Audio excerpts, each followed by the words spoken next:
Hello दोस्तों, आप सभी का स्वागत है हमारे यूट्यूब चैनल एग्जाम नॉलेज। तो चलिए फिर आज हम शुरुआत करते हैं एक नए टॉपिक, यानी कि जो आज हमारा पहला जो टॉपिक होगा जियोग्राफी का। तो ये जियोग्राफी की पहली क्लास है जो स्टार्ट होने जा रही है, क्योंकि काफ़ी दिनों से दिमाग में चल रहा था कि अभी हमने जियोग्राफी की कोई क्लास नहीं पढ़ाई है। तो आज वो हम करने जा रहे हैं, क्योंकि हमने अभी तक हिंदी और पॉलिटी हिस्ट्री की भी शायद दो चार क्लासेस हो चुकी हैं। तो कुछ न कुछ अभी क्लासेस छूट रही हैं। तो मेरा मकसद है कि हर टॉपिक को कवर कर लें, उसके बाद फिर निरंतर जो भी क्लासेस हैं वो निरंतर रूप से चलती रहेंगी। तो आज हम शुरुआत करेंगे जियोग्राफी की। जियोग्राफी का जो टॉपिक होगा वो होगा टोपोग्राफी, यानी कि स्थलाकृति विज्ञान।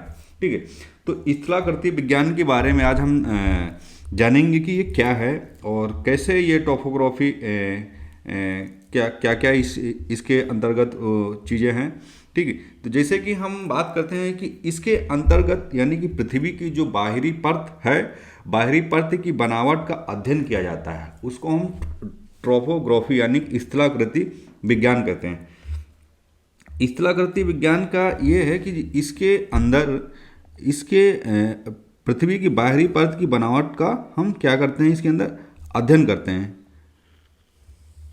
ठीक है, यानी कि मृदा विज्ञान पीडियोलॉजी, इसके अंतर्गत मिट्टी का भी मिट्टी का अध्ययन करते हैं। इस टॉपिक के अंदर हम क्या करेंगे, मिट्टी का भी अध्ययन करें। उच्चावच यानी कि रिलीफ, पृथ्वी की ऊबड़ खाबड़ आकृति को उच्चावच कहते हैं। तो इसकी भी हम जानकारी एकत्रित, इसमें तीन श्रेणियाँ इस तरह इसमें तीन श्रेणियाँ रखी गई हैं। ठीक है, जैसे कि हम प्रथम श्रेणी की बात करें, जैसे कि प्रथम श्रेणी यानी प्रथम श्रेणी के उच्चवाच, यानी इसमें महाद्वीप तथा महासागर आते हैं। जो प्रथम श्रेणी है उसमें क्या आते हैं, महाद्वीप तथा महासागर आते हैं। और द्वितीय श्रेणी की अगर हम बात करते हैं तो द्वितीय श्रेणी की जो है उच्चवाच में बात, तो इसमें महाद्वीपों और बनने वाली आकृति को रखते हैं। यानी कि जो महाद्वीप है इस पे जो बनने वाली आकृति है वो सेकंड श्रेणी में आते हैं। इसी तरह हम अगर तृतीय आकृति को देखते हैं, जैसे कि हम एग्जाम्पल के तौर पे बात करें, जैसे कि पर्वत, पहाड़, मैदान, मारुस्थल, तो ये क्या होते हैं, ट्रोपोगली, यानी कि जो स्थलाकृति विज्ञान है वो अगर दूसरी श्रेणी में देखें हम तो इसमें क्या होता है, जैसे कि पर्वत, पहाड़, मैदान, मारुस्थल, ये आज द्वितीय श्रेणी में आते हैं। इसी तरह अगर हम बात करते हैं तृतीय श्रेणी की बात करें तो तृतीय श्रेणी में जैसे कि इसमें कांट, छांट, अपरदन बनने वाली चीज़ें होती हैं जो स्थलाकृतियों को रखते हैं। जैसे कि अगर हम बात करें वी आकार की घाटी, ठीक है, एस आकार की घाटी, जलप्रपात, लोयास, ठीक है। वी आकार घाटी कहते हैं जैसे ऐसे आती है, यानी कि जैसे कि हम अगर आप क्या बोलते हैं इकोनॉमी का सब्जेक्ट पढ़े होंगे तो कभी-कभार क्या होता है, जो हमारी वैल्यू होती है वो वी आकार में होती है। जैसे कभी कदार ऊपर से नीचे घट जाती है, फिर ऊपर से नीचे से फिर ऊपर की ओर जाती है। ठीक है, तो जो तृतीय श्रेणी के जो उच्चवाच की हम अगर बात करें तो इसमें कांट, छांट यानी कि अपर्दान और वी आकार की घाटी तथा एस आकार की घाटी होती है। यानी कि एक होती वी आकार, ऊपर से नीचे आई, नीचे से फिर ऊपर की ओर गई, तो ये वी आकार की घाटी होगा। अगर एस आकार की घाटी की अगर हम बात करेंगे तो वो होती ऐसे, यानी कि घूमती रहती हैं। इस आकार में ये जो घाटियां होती वो होती क्या करती, घूमती रहती हैं। ठीक है, तो सबसे पहले हम बात करेंगे अपक्षय यानी कि वेटरिंग की बात करेंगे। वेटरिंग जो चट्टानें होती हैं वो कैसे क्या काम करती हैं। ठीक है, जैसे कि अपक्षय जो एक होता है कि वेटरिंग संस्थान, इसमें क्या होता है कि जो चट्टानें होती, चट्टानों का टूटना अपक्षय कहलाता है। यानी कि जो चट्टानें होती अपक्षय वेदरिंग में, वो चट्टानों का जो टूटना और जो चट्टानें टूट टूट के गिरती हैं तो उनका उसका मतलब ये होता है कि ये अपक्षय कहलाती है। ठीक, बल तथा दाब के द्वारा टूटना भौतिक अपक्षय कहलाता है। बल तथा दाब के कारण टूटना भौतिक अपक्षय कहलाता है, जबकि अम्ल या क्षार के माध्यम से टूटना रासायनिक अपक्षय कहलाता है। ठीक है, अगर बल और दाब के कारण टूटता है तो वो भौतिक अपक्षय कहलाता है। ठीक, अगर अम्ल और क्षार के माध्यम से टूटा तो वो क्या कहलाएगा, रासायनिक अपक्षय कहलाता है। तो ये चीज़ आपको याद रखना है कि अगर हम बल तथा दाब के द्वारा अगर अपक्षय होता है तो वो भौतिक अपक्षय कहलाएगा। अगर अम्ल और क्षार के माध्यम से अपक्षय होता है तो वो रासायनिक अपक्षय कहलाएगा। तो ये चीज़ आपको याद है, ठीक है। जैसे कि अब बात करते हैं कि चूना पत्थर पर भौतिक तथा रासायनिक दोनों अपक्षय को प्रभाव होता है। जो चूना पत्थर होता है उस पर भौतिक तथा रासायनिक दोनों अपक्षयों पर क्या होता है, प्रभाव होता है, ठीक है। तो अब हम बात करते हैं जैसे कि अपरदन, अपरदन यानी कि इरोशन, इरोशन जो होता है, एक मिनट, ठीक है, अपरदन, इरोशन, इरोशन, ठीक है। तो इरोशन क्या होता है, इरोशन जो होता है, ठीक, अपरदन की बात करते हैं हम, इरोशन। तो चट्टानों में घिसावट आती है, जैसे जो इरोस जो चट्टानें उसमें जब घिसावट आती है तो घिसावट को अपरदन कहते हैं। घिसावट को क्या कहते हैं, अपरदन कहते हैं। अपरदन की क्रिया जो होती है वो वायु, नदी, भूमिगत जल, सागर, बर्फ आदि के द्वारा होती है। यानी कि जो चट्टान होती है उसको घिसावट कितने प्रकार से हो सकती, यानी कि उसकी जो घिसावट है वायु से हो सकती, नदी से हो सकती, भूमिगत जल से हो सकती, सागर और बर्फ से हो सकती। तो ये जो घिसावट का जो अपरदन है वो इस प्रकार अपरदन हो सकता है। तो ये अपरदन जो क्रिया है ये चट्टानों में घिसावट के कारण होती है। और ये कैसे होती, तो ये वायु यानी हवा से हो सकती, नदी का जो जल स्तर आता है, भूमिगत जो जल स्तर आता है, सागर जो बर्फ, उसके बिहाव से चट्टानों में घिसावट आ जाती है, ठीक। अब हम जैसे बात करते हैं निक्षेपण यानी डिपोजिशन। डिपोजिशन का मतलब ये हो कि अपरदन के फलस्वरूप निकाला गया गाद यानी कि कचरा जिस स्थान पर जमा होता है उसे निक्षेपण कहते हैं। निक्षेपण की क्रिया निचले ढाल पर होती, ठीक है। यानी कि अपरदन यानी कि फलस्वरूप अगर हम देखें तो जो वो क्या बोलते हैं अपरदन है, तो यानी कि जो गाद, गाद यानी कचरा, कचरा जो जिस स्थान पर जमा होता है उस स्थान से जब हम उसको निकालते हैं तो उस क्रिया को क्या कहते हैं, निक्षेपण कहते हैं। निक्षेपण क्रिया जो होती है वो निचले यानी कि ढाल स्तर पर होती है। जैसे ये ढाल है तो ये ढाल स्तर पर होती है, तो वो वहाँ पे जब कोई पानी या बर्फ या कुछ भी आता है तो उसका धीरे धीरे कचरा जम जाता है, ठीक है। तो उसको जब हम निकालते हैं तो उसको क्या कहते हैं कि अपरदन क्रिया कहते हैं। अपरदन यानी कि वो गाद के रूप में, अगर हम जियोग्राफी के देखें तो वो गाद के रूप में इसको हम कचरा बोलते हैं, तो उस स्थान पर क्या होता है, जम जाता है, तो उसे हम साफ करते हैं, तो उसे निक्षेपण कहते हैं। निक्षेपण जो क्रिया होती है वो निचले ढाल पर स्थित होती है, ठीक। इस तरह हम बात करते हैं नदी द्वारा निर्मित स्थलाकृतियाँ, यानी नदी जो है नदी द्वारा स्थित निर्मित होती हैं वो स्थलाकृतियाँ होती हैं। कैसे, जैसे कि हम बात करते हैं उद्गम नदियाँ। उद्गम नदियाँ जिस स्थान से निकलती हैं उसे उद्गम कहते हैं। यानी कि जो उद्गम नदियाँ हैं जिस स्थान से वो निकलती हैं उसको हम क्या कहते हैं, उद्गम नदियाँ कहते हैं। मुहाना किसे कहते हैं, मुहाना नदियाँ हम उसे कहते हैं जहाँ सागर में मिल जाती हैं उसे हम क्या कहते हैं, मुहाना नदियाँ कहते हैं। मुहाना नदियाँ जो छोटी छोटी नदियाँ हैं जो बड़ी नदियों में मिल जाती हैं तो उसे हम क्या कहते हैं, मुहाना नदियाँ, यानी कि वो सागर में मिल जाती हैं, यानी बड़ी नदियों में जाके मिल जाती हैं तो उसे हम मुहाना कहते हैं। जो नदियों की तीन अवस्थाएं होती हैं, एक होता है, बात करते हैं नदियाँ की जो तीन अवस्थाएं होती, नंबर, ठीक, नदियाँ जो हैं उनकी तीन अवस्थाएं होती। एक मिनट,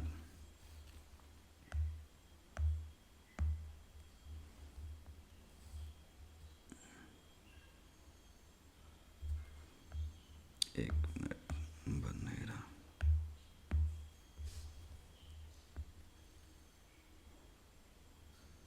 ठीक। जो नदियाँ होती उनकी तीन अवस्था होती, ठीक है। तो पहली अवस्था कौन होती, वो होती युवा अवस्था, युवा अवस्था, ठीक है। युवा अवस्था, एक मिनट यार ये क्या हो रहा, ठीक है। पहली जो नदियाँ होती वो होती हैं युवा अवस्था, ठीक है, युवा अवस्था। इसमें क्या होता है, इसमें नदियाँ पर्वतीय ढाल पर होती हैं, यानी कि जो पर्वत की जो ढाल होती है वहाँ पर होती हैं और केवल अपरदन क्रिया करती हैं। अपरदन यानी कि नीचे की ओर आती हैं, वो क्या करती है, अपरदन क्रिया, यानी कि वो बहती रहती है। वो ऊपर जब पहाड़ों पर्वतीय ढाल पर होती है तो वो युवा अवस्था होती है। वो जब नीचे की ओर अपरदन क्रिया होती है, यानी कि उनका जो जल स्तर होता है वो नीचे की ओर आता है, ठीक। तो ये क्या करती है, ये अपरदन क्रिया करती है, ठीक। अब हम जिसे बात करते हैं प्रौढ़ अवस्था। प्रौढ़ अवस्था जो होती है, प्रौढ़ अवस्था, इसमें नदियाँ जो होती हैं ये मैदानी क्षेत्र में पाई जाती है, ठीक है। ये नदियाँ जो होती हैं मैदानी क्षेत्र में पाई जाती हैं और अपर्दन के साथ साथ ये निक्षेपण भी करती हैं। ठीक है, ये अपर्दन तो करते हैं लेकिन उसके साथ साथ क्या करते हैं, निक्षेपण भी करते हैं, यानी कि निचले जो स्तर मैदानी क्षेत्र में होती है ये क्या करती हैं, बहती रहती हैं, इनका जो जल स्तर है बढ़ता रहता है और ये क्या करती हैं, अपना जो ये रास्ता है वो बनाती चलती है, वो थोड़ा सा स्पेस मतलब क्षेत्र को अपनी ओर करती जाती हैं, तो वो क्या करती हैं, निक्षेपण भी करती रहती है। ठीक है, इसी तरह हम बात करते हैं वृद्धावस्था। जो वृद्धावस्था की नदियाँ होती हैं उसमें क्या होता है, इसमें नदियाँ क्या करती हैं, अपने मुहाने तक पहुंच जाती हैं और ढाल कम होने के कारण ये केवल नीक होते, यानी कि जो नदियाँ होती हैं जैसे कि युवावस्था है वो पर्वतीय स्तर पर होते हैं। ठीक है, और जो प्रौढ़ावस्था वो मैदानी क्षेत्र में होते हैं। ठीक है, तो मैदानी क्षेत्र से फिर क्या होता है कि वृद्धावस्था में आते हैं। जब वृद्धावस्था में आती है तो नदियाँ क्या करती हैं, यानी कि वो क्या करती हैं, अपने मुहाने तक जाती हैं। ठीक है, ये मुहाने तक पहुंच जाती हैं, उसके बाद क्या है, ढाल कम हो जाता है, यानी कि जो उनका जल स्तर की जो स्पीड होती है वो कम हो जाता है, क्योंकि ढाल कम हो जाने के कारण उनके जो जल स्तर की जो स्पीड है वो कम हो जाती है, उसके कारण वो निक यानी कि अपने स्थान पर एक स्थिर हो जाती हैं। ठीक है, तो वो क्या कहलाता है, वृद्धावस्था। ठीक है, तो वृद्धावस्था नदियाँ, ये 3 प्रकार की नदियाँ होती हैं। ठीक है, अब हम बात करते हैं जलप्रपात यानी कि वाटरफॉल। ठीक है, वाटरफॉल की बात करें, जब नदियाँ जब ऊंचाई से नीचे की ओर गिरती हैं, जैसे आप लोगों ने सुना कि चलते हैं वहाँ पे घूमते यार, वहाँ का जो वाटरफॉल है वो बहुत अच्छा है यार, वहाँ पे बहुत अच्छा लगता है। ठीक है, तो जलप्रपात यानी कि वाटरफॉल, नदियाँ जब ऊंचाई से नीचे की ओर गिरती हैं तो जलप्रपात का निर्माण करती हैं। यह पर्वतीय या पठारी क्षेत्र में पाई जाती हैं, यानी कि जो नदियाँ होती हैं जो पहाड़ पर देखो, पहाड़ से जब उनका जल स्तर, जब पानी जो है वो नीचे की ओर जब उनका पानी गिरता है यानी कि वाटरफॉल होता है। ठीक है, तो जब ऊंचाई से नीचे की ओर जब पानी गिरता है तो वो जलप्रपात का निर्माण करती हैं। ठीक है, ये जलप्रपात का निर्माण करती हैं और यह जो नदियाँ होती हैं ये पर्वतीय या पठारी क्षेत्र में पाई जाती हैं। ठीक, अब हम बात करें नेक्स्ट है कि अवनमन कुंड।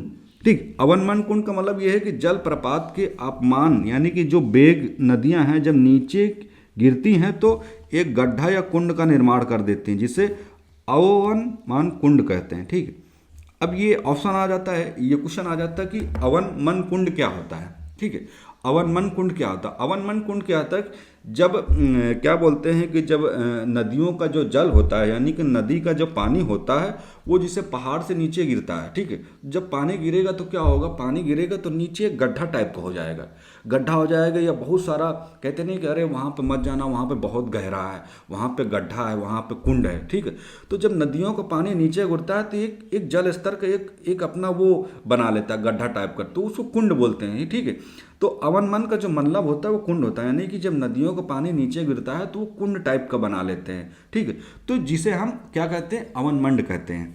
ठीक, अवनमंड कहते हैं। ठीक, अब हम बात करते हैं एस आकार की घाटी कैसे होती है, जैसे कि अभी हमने पहले चर्चा की थी कि एस आकार। ठीक, एक एस आकार की घाटी की अगर हम बात करें तो एस आकार की जो घाटियाँ होती हैं यानी कि ये नदियाँ जो होती हैं मैदानी क्षेत्र में मुलायम चट्टानों को काट देती हैं। जो मैदानी क्षेत्र होते हैं, जो मुलायम चट्टान होती है तो वो नदियाँ क्या करती है, उनको काट देती है। तो जैसे पानी मैदानी क्षेत्र में पानी ऐसे जा रहा है तो जो मुलायम चट्टानें वो इधर काटती हुए ऐसे ऐसे चलती रहती।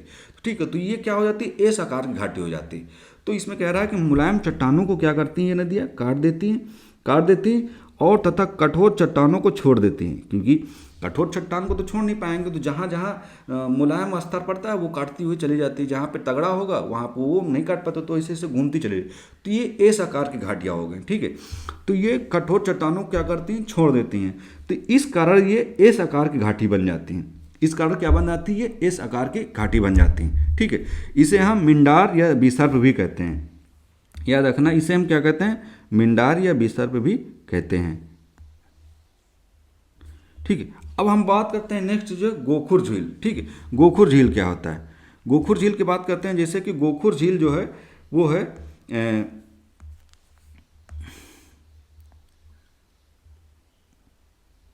ठीक है, गोखुर झील जो होता है वो भी क्या घाटियाँ होती हैं, वो एस आकार की होती हैं। ठीक, एस आकार की घाटी जब घाटी सीधी हो जाती हैं, ठीक है, जब घाटी सीधी हो जाती हैं तो वह गोखुर झील का निर्माण करती हैं। गोखुर झील, इसे परित्यक्त झील भी कहा जाता है। ठीक है, यानी कि जब इस आकार की जो घाटियाँ ऐसे ऐसे चलती रहती हैं तो जब गोखुर झील का निर्माण कब होता है, जब घाटी सीधी हो जाती है। जब घाटी सीधी हो जाती है तो वो क्या करते हैं, गोखुर झील का निर्माण करते हैं। इसे परतख्त झील भी कहते हैं। यानी कि जब मैदानी क्षेत्र में जब पहुंचती हैं जहाँ पर कठोर और मैदानी क्षेत्र किसी भी प्रकार का नहीं होता, यानी कि वो सीधे रास्ते में जाती हैं, तो वहाँ पर क्या हो जाता है कि ये गोखुर झील का निर्माण करते हुए जाती है। तो इसे हम क्या कहते हैं, गोखुर झील। ठीक, अब इसे हम बात करते हैं कि तटबंध। तटबंध क्या होता है? तटबंध यानी कि मैदानी क्षेत्र में नदियाँ अपने किनारे पर सिल्ट या गाद कचरा को जमा कर देती हैं, इसे हम क्या कहते हैं, तटबंध। ठीक, इसे हम क्या कहते हैं, तटबंध। याद रखना कि तटबंध किसे कहते हैं, जब मैदानी क्षेत्र पर नदियां जब अपने किनारे पर, जब देखा होगा पानी का जल स्तर बहुत तेज होता है तो जो कूड़ा कचरा होता है वो साइड लग जाता है। ठीक है, जब साइड लग जाता है तो इससे क्या होता है, मैदानी क्षेत्र में जब नदियां अपने किनारे पर सील्ट गाद कचरा को जमा कर देती हैं तो इसे हम तटबंध कहते हैं। ठीक है, अब नदी द्वीप की बात करते हैं कि नदी द्वीप क्या होता है। नदी द्वीप जैसे कि,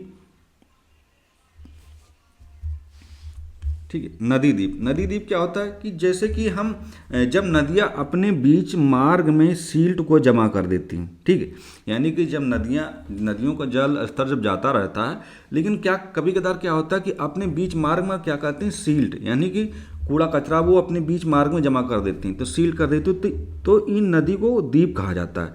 यानी कि ये द्वीप का निर्माण करती हैं। कि आपने देखा होगा कि बहुत से कूड़ा कचरा साइड में लगता है, लेकिन बहुत देखा होगा बहुत ज़्यादा कूड़ा कचरा हो जाता है, सील्ट हो जाता है, तो वो बीच में भी उसको क्या करती हैं, जमा देती हैं। ठीक है, तो जब नदियाँ अपने बीच मार्ग में सील्ट को जमा कर देती हैं तो नदी द्वीप का निर्माण करती हैं। ठीक है, विश्व का अगर देखें तो विश्व का सबसे बड़ा नदी द्वीप जो है वो कौन सा है, मंझूली है, जो ब्रह्मपुत्र नदी पर असम में है। ये चीज़ आप लोग याद रखना कि सबसे बड़ा, विश्व का सबसे बड़ा जो नदी द्वीप है वो कहाँ पर है, वो मंझूली है, मंझूली में है। ठीक है, विश्व का सबसे बड़ा नदी द्वीप मंझूली है जो ब्रह्मपुत्र नदी पर है, यानी कि ब्रह्मपुत्र नदी असम में है। ठीक है, अब हम बात करते हैं नेक्स्ट कि तटबंध तथा नदी द्वीप बहुत ही उपजाऊ होते हैं। ये चीज़ याद रखना कि जो तटबंध और नदी द्वीप हैं ये क्या है, बहुत उपजाऊ होते हैं, क्योंकि जहाँ पर ये कूड़ा कचरा जब रुकता है तो वहाँ पे वो चीज़ें सड़ जाती हैं। सड़ने के बाद क्या होता है, तो जो वहाँ पर जब हम कोई चीज़ की खेती या कुछ भी करते हैं तो बहुत उपजाऊ हो जाती हैं। ठीक है, तो तटबंध तथा नदियाँ बहुत ही उपजाऊ हो जाती हैं। ठीक, अब हम बात करते हैं नदी के मुहाने। नदी के मुहाने की चर्चा करते हैं कि जो नदी का मुहाना है, ठीक है, जैसे कि वितरिका, बात करते हैं वितरिका। नदियाँ जब मुहाने पर पहुँचती हैं तो ढाल कम हो जाता है। यानी कि जब नदियाँ मुहाने पर पहुँचती हैं तो क्या है, ढाल कम हो जाता है, जिससे नदियाँ कई शाखाओं में क्या होती हैं, बढ़ जाती हैं। ठीक है, इन शाखाओं को वितरिका कहते हैं।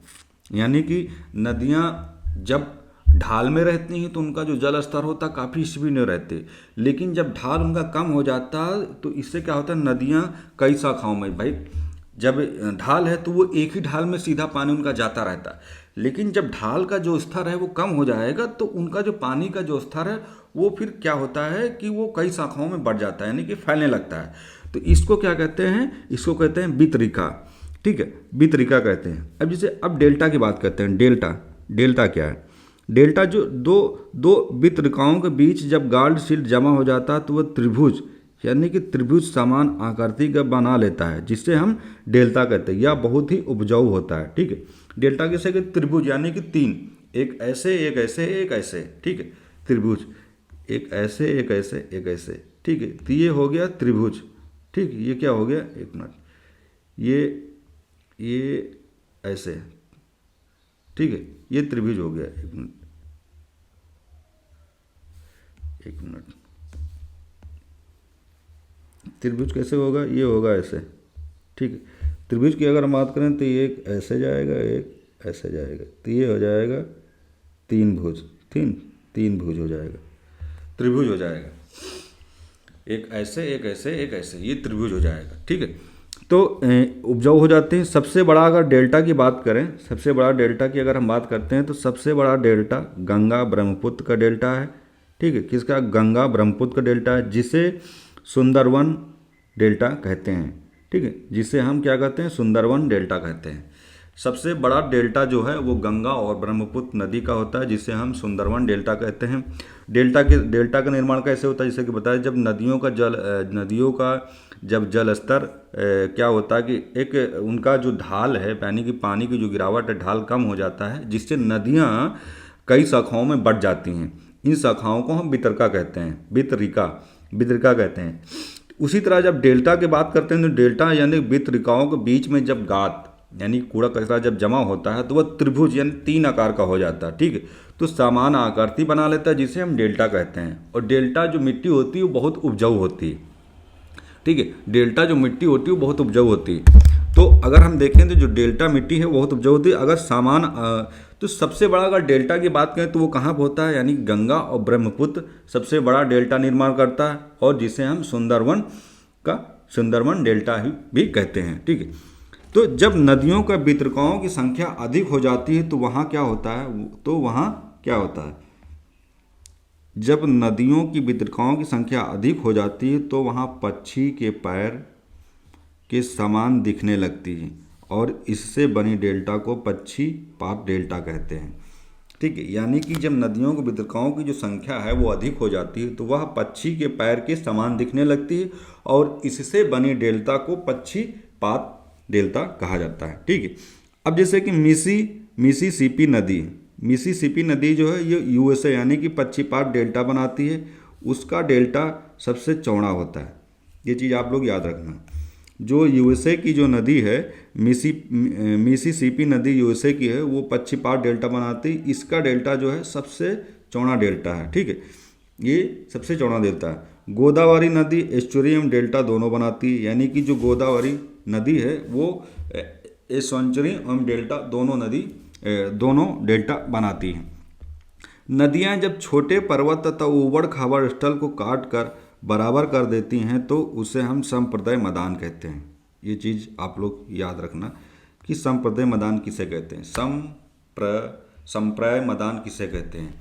संप्रदाय मैदान उसे कहते हैं जब नदियाँ छोटे पर्वत ऊबड़ खाबड़ स्थल कर काट कर यानी कि बराबर यानी कि समतल कर देती हैं तो उसे हम संप्रदाय मैदान कहते हैं, ठीक। इस तरह हम बात करते हैं कि भूमिगत जल द्वारा निर्मित स्थलाकृतियाँ जो भूमिगत द्वारा निर्मित होती हैं उनके हम स्थलाकृत की बात करते हैं, यानी कि भूमिगत जल द्वारा स्थलाकृत का निर्माण स्थलाकृत का निर्माण जो होता है वह चूना पत्थर की प्रधानता वाले क्षेत्र में होता है। चूना पत्थर वाले प्रधानता वाले क्षेत्र में होता है। जिस स्थान पर चूना पत्थर की अधिकता होती उसे हम काष्ठ प्रदेश कहते हैं, ठीक है। जिस स्थान पर चूना पत्थर अधिक होती उसे हम काष्ठ प्रदेश कहते हैं।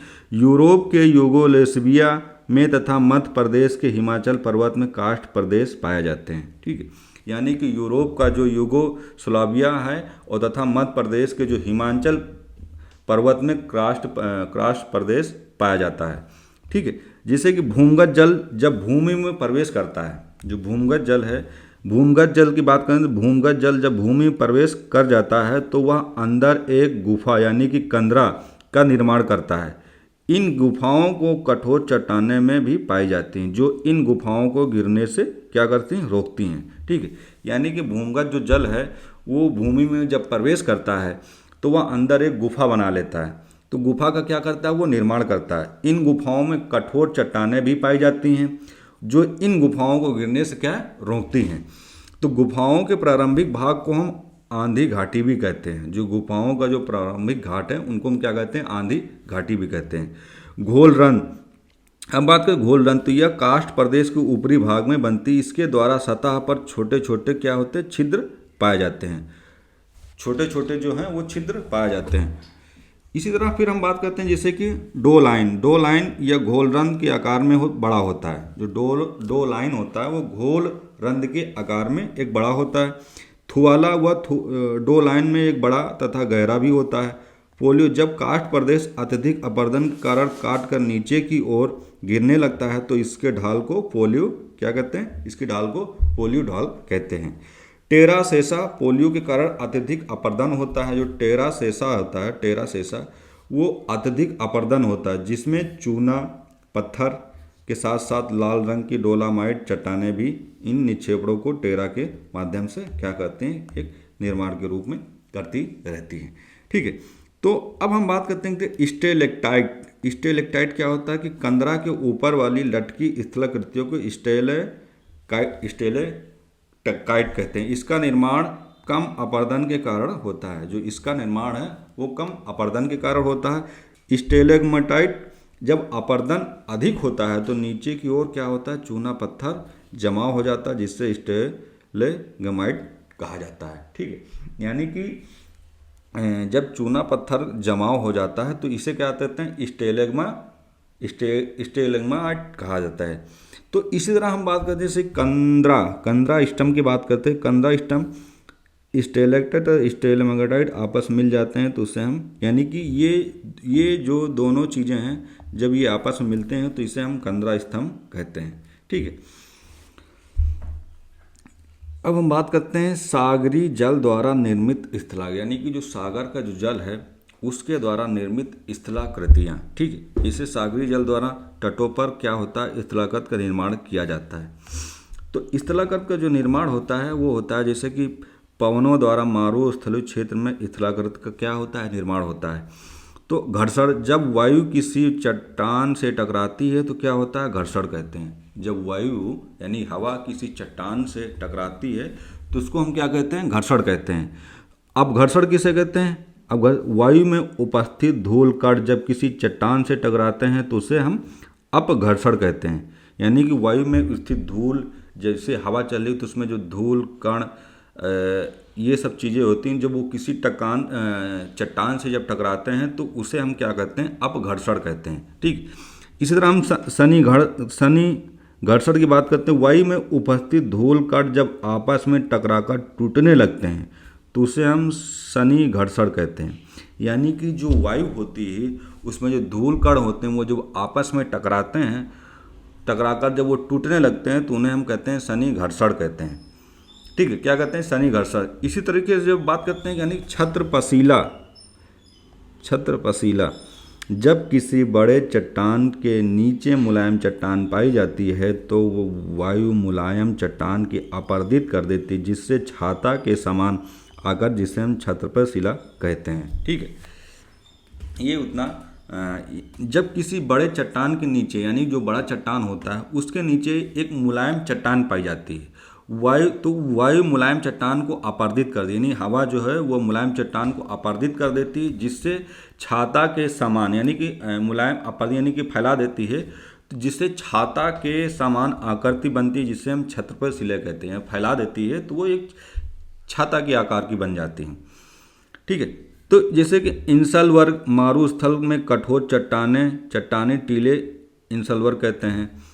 इंसल पवन के ऊपर से काट देती तो दबाव से डिब्बे के समान में आकृति बन जाती, जिसे हम जूगेन कहते हैं। अब हम बात करते हैं डाई कटर। जब इंसल वर्ग को हवाएं चारों ओर से काट देती हैं तो चतुष्फली आकृति बन जाती है। इन चतुष्फली आकृति को क्या कहता है, डाई कटर कहा जाता है। भूस्तंभ, जब किसी कठोर चट्टान को दोनों ओर मुलायम चट्टान पाई जाती है तो पवनें मुलायम चट्टान को अपर्दित कर देती हैं, जिससे स्तंभ की आकृति बन जाती है, जिसे भूस्तंभ कहा जाता है। ठीक है, यानी कि जब किसी कठोर चट्टान को दोनों ओर मुलायम चट्टान पाई जाती है तो पवनें क्या है, उनको मुलायम कर देती हैं। तो मुलायम करने से अपर्दित यानी कि फैल जाती हैं, जिससे स्तंभ की आकृति बन जाती है, जिसे वो भूस्तंभ कहा जाता है। अब हम बात करते हैं थारडेट जो होता है जब कठोर तथा मुलायम चट्टानें समांतर पाई जाती हैं, यानी कि जो कठोर और मुलायम चट्टानें होती हैं वो समांतर यानी कि एक समान पाई जाती हैं, तो वो क्या होता है, भूस्तंभ की एक कतार बन जाती है, जिसे हम थारडेट कहते हैं। अब जालीदार जो शिला होता है, मरुस्थलीय क्षेत्र में हम पवनें पहाड़ियाँ छिद्रनुमा आकृति बन जाती हैं, जिससे हम जालीदार हम शिला कहते हैं। तो वातरंध पवनें जब मरुस्थलीय भूमि में गर्त गड्ढा का निर्माण करती हैं तो उसे हम वातरुंध कहते हैं। ठीक है, वातरंध जब मरुस्थलीय भूमि में गर्त यानी गड्ढा का निर्माण करती हैं तो उसे हम वातरंध कहते हैं। उसे हम क्या कहते हैं, वातरंध कहते हैं। अब हम बात करते हैं बलसन झील। बलसन झील क्या होता है? मारुस्थलीय क्षेत्र में पर्वतों से घिरी हुई झील को बलसन झील कहते हैं। यानी कि जो मारुस्थलीय क्षेत्र हैं वहाँ पर पर्वतों से जो घिरी हुई झीलें होती हैं उनको हम कहते हैं बलसन झील कहते हैं। ठीक है। एग्जाम्पल के तौर पर हम देखें तो जैसे कि अजमेर का आना सागर, जो अजमेर का हम आना सागर देखेंगे तो वहाँ पे क्या है? बलसन झील है। वहाँ मारुस्थल क्षेत्र है, तो पर्वतों से जो घिरी हुई झीलें होती हैं उसको हम बलसन झील कहते हैं। ठीक है। बलसन झील जब सूख जाता है तो उसे प्लाया कहा जाता है। यानी कि जब बलसन झील जो है उसे जब सूख जाती है तो उसे प्लाया कहते हैं। यह नमक का एक अच्छा स्रोत होता है। यानी कि यानी कि वह जो बलसन झील होती है वो एक खारे पानी की होती है।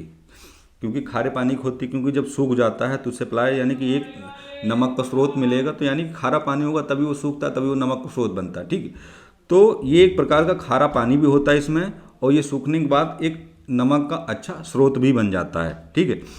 तो जैसे कि हम बरखान मारुस्थलीय क्षेत्र में अर्धचंद्राकार बालू के रूप में होता है। बालू का स्तूप मारुस्थलीय क्षेत्र में बालू के चंद्रकार टीले को स्तूप कहा जाता है।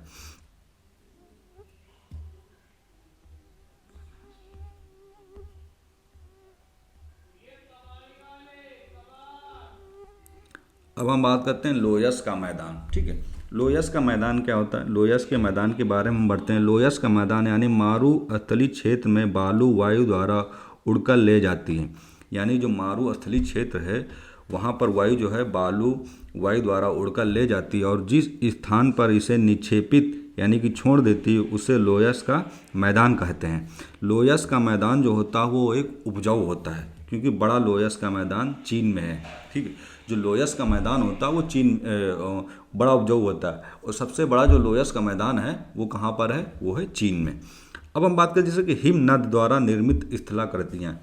शुद्ध हिमनद द्वारा अपरदन का कार्य नहीं होता है, किंतु जब हिमनद में चट्टान लकड़ी उपस्थित हो तो वह अपरदन करने लगती है।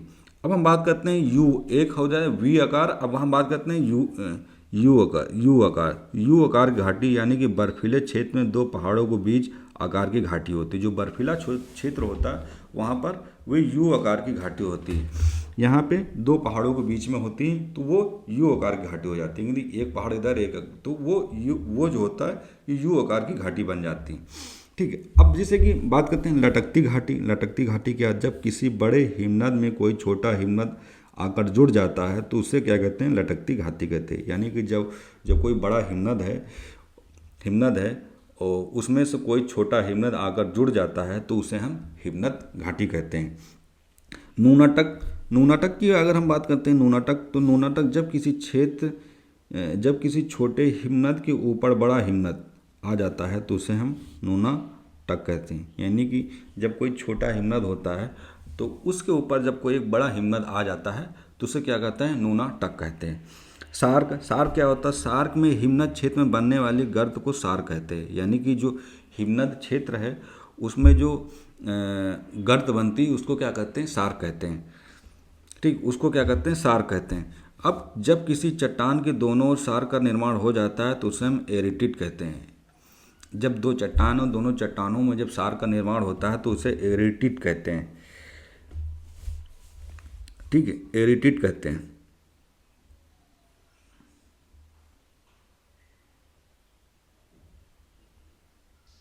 हाँ, अब हिमोड़ के बारे में पढ़ते हैं। जब हिमानी का निक्षेपण एक चादर के समान समतल रूप में होता है तो उसे हिमोड़ कहा जाता है। ठीक है, यानी कि जब हिमानी का निक्षेपण एक चादर के समान यानी कि चादर के समान पतला होता है, समतल होता है, तो उसे हम हिमोड़ कहते हैं। अब हम बात करते हैं इससे पृथ्वी के बल। पृथ्वी का जो बल होता है यानी कि बाह्यजात बल, पृथ्वी की सतह पर उत्पन्न वह बल जो पृथ्वी की सतह को ऊबड़ खाबड़ बनाने का प्रयत्न करता है, इसे हम क्या कहते हैं?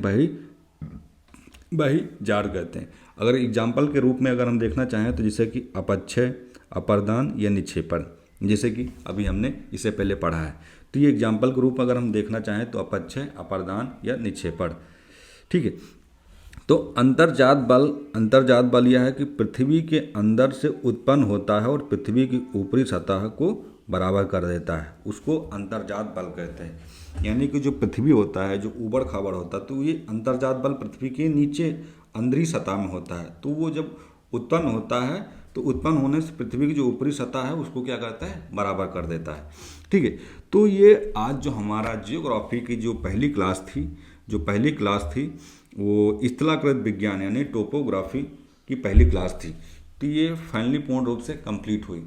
तो प्लीज़ आप लोग लाइक करिए, सब्सक्राइब करिए, कमेंट करिए कि ये क्लास कैसी लगी। फिर हम मिलेंगे नेक्स्ट टॉपिक के साथ। जय हिंद, जय भारत।